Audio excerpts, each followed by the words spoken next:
Me and the guy I talked about in the book, it's Silverback Gorilla is what I call him in the book. That's not his real name, obviously.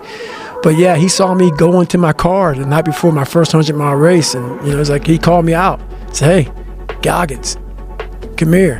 When a Navy SEAL calls you out, got to push you through 3 hell weeks. You're like, you know what? Fuck.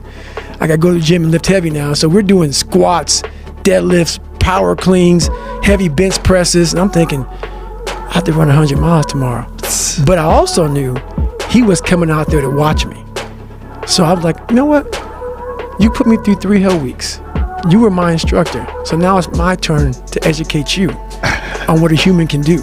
Because I know you could be sitting there thinking while you're watching me with your wife and your kid, and you just worked out with me the night before. We went real heavy, did the heaviest shit, and we're sore.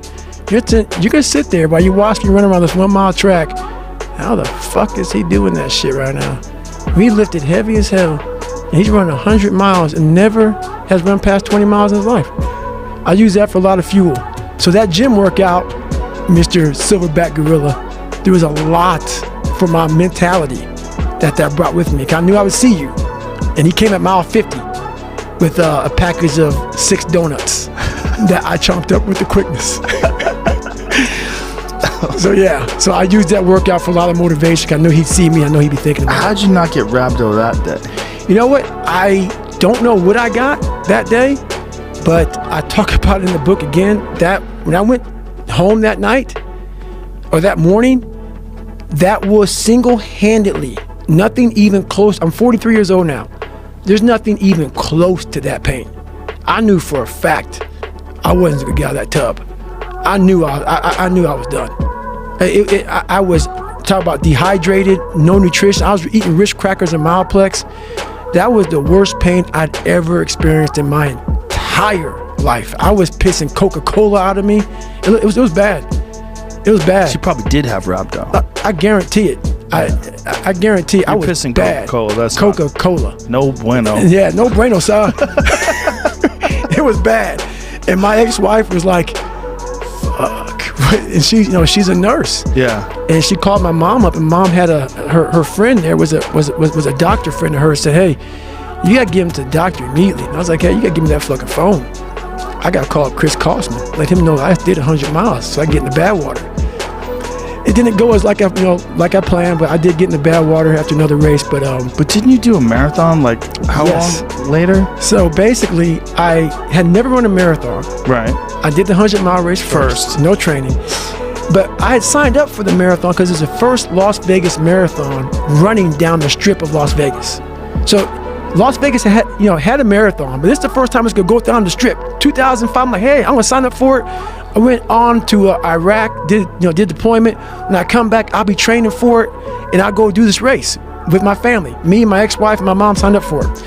So in Iraq, me and my boy, Sledge, in the book, we're just working out. We're doing crazy workouts. And my cardio was 20 minutes every Sunday on the elliptical trainer. That's the only cardio I did. So I call myself training for this marathon, right? So then, my boys got killed in that incident that happened, lone survivor, the whole Operation Red Wings. So that's what prompted me to do the 100-mile race. After the 100-mile race in November, it was like 2 or 3 weeks later, that marathon that we all signed up for that I didn't train for the 100-mile race, didn't train at all for this. Like, hey, I'll drive there with you all, because I tried to run the day before. Like, I can't even run down the block. So I didn't do it. So we're driving to the race. I said, hey, Mom, my mom's gonna walk it. I said, I'm gonna walk it with you. My ex-wife, I said, you can go ahead and take off, do your thing, run your race. I'm gonna walk my mom. That gun went off, and something fucking happened. I took off. I was like, what? I took off like a jackrabbit. Gone. I was like, what the hell? So I was thinking the whole time, I was like, man, I just ran 100 miles like 3 weeks ago, like first time ever. I was peeing blood and pissing shit on myself. I go, my body's broken. My Achilles and my tendons and my feet are broken. I go, what is this? And every time I started running further and further, I go, okay, I got to the 10K. I'm on Boston Marathon time, because I knew the Boston Marathon was like 3:10:59 for my age. I'm like, hang on a second. And then I started using all this external shit for motivation. Like, okay, who the fuck can go out here and run 100 miles, no training? Then like, I'm broken. Most broken I've been in my life. Now I'm running a marathon. Who could do it? So I started just feeding myself. I get to half the mile. I'm about 30 seconds off the pace. I said, hang on, man, you're Goggins. You can do this shit, man. And I started just feeding myself. You can do this. Before I knew it, man, I kept to like the last 6 miles, and I was off the pace, and I just kicked it. And next thing I knew, I did like a 3:08 and change. I was like, and that was like, what the fuck? What have I been leaving on the table? Right. I've been leaving so much on the fucking table for pain. And that's when I started like going crazy about the mind. Like, what the hell am I, like, what is up? Like, it opened these different doors of like possibility and like, what is humanly possible? What are we capable of? Like, you know, people, I didn't even know. I was just amazed by what I was able to do by a simple fact of just reasoning and working with pain and pain management. And my mind just kept on growing from there. And it happened in Hell Week. It happened in the 100-mile race. It happened here. It started just evolving into what it is now, to where now I'm like, God, dog, man, the mind, we are leaving so much on the table. But people take me, he cusses so much, he sounds crazy. Don't listen to all that shit, man. Just cut out the bullshit. Cut the bullshit. Just get to the weeds of that. You are fucking yourself up by not examining your brain. You're not examining your brain. Message it. That's done. You examine your fucking brain, and that takes some hard work and suffering. If you're not willing to do that, I'm sorry. And it seems like there's no way to do that as a bystander. No, you can't watch it, man. Yeah. You gotta get out there and be like, oh, this hurts. This hurts real fucking bad. I don't think this is smart.